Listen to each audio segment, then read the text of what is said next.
Čaute ľudia, granadír alebo granadierský pochod patrí medzi moje obľúbené jedlá. No tak sa poďte pozrieť, ako som ho pripravil.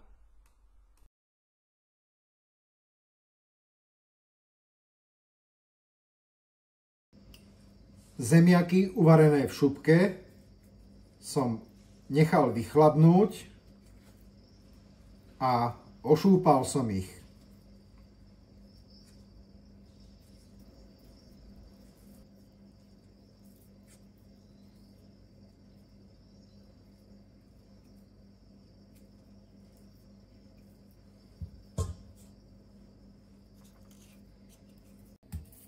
Cibuľu som nakrájal na drobnejšie kúsky.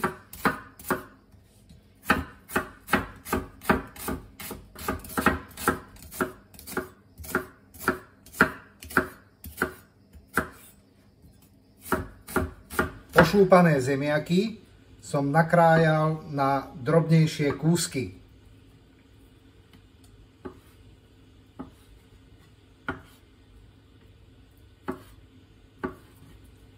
Pre tento recept som vybral zemiaky, ktoré poznáme ako ružiaky.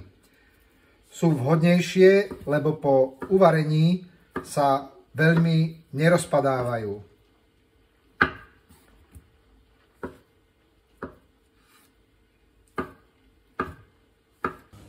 V hrnci som nechal zovrieť vodu, ktorú som trochu osolil, a pridal som cestovinové fliačky, ktoré som uvaril podľa návodu. Uvarené cestoviny som scedil.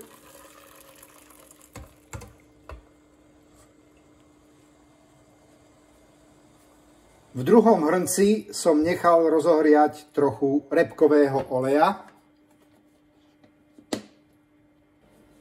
Keď bol olej dostatočne horúci, pridal som doň nadrobno nakrájanú cibuľu. Cibuľu som nechal orestovať do sklovita.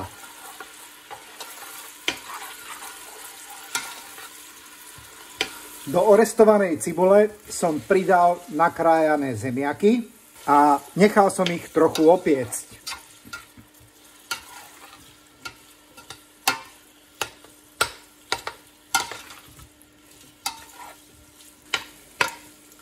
Zemiaky som osolil, okorenil čerstvo namletým korením 4 farieb a zaprášil som ich sladkou mletou paprikou. Papriku stačí možno nejakých 30-40 sekúnd so zemiakmi orestovať.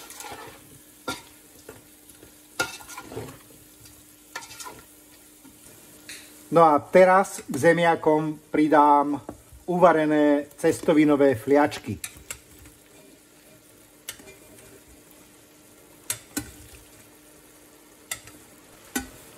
A fliačky so zemiakmi som spolu dôkladne premiešal.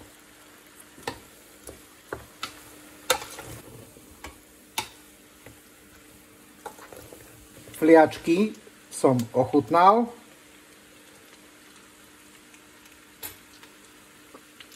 Sú výborné, ale ešte mi tam chýba trochu soli a čerstvo namletého korenia.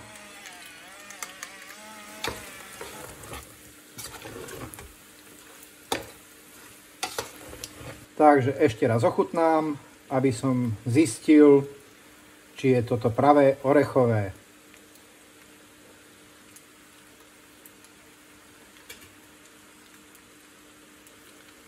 Teraz je to presne také, ako som to chcel mať.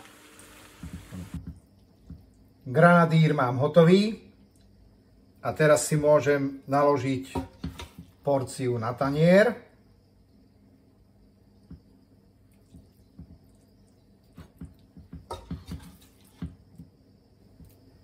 A ako prílohu ku granadíru si môžete dať, dajme tomu, kyslé uhorky. Ak sa rozhodnete urobiť granadír podľa tohto videa, dajte mi prosím vedieť, ako sa vám podaril. No a nakoniec, ako vždy, vám zaželám už iba dobrú chuť.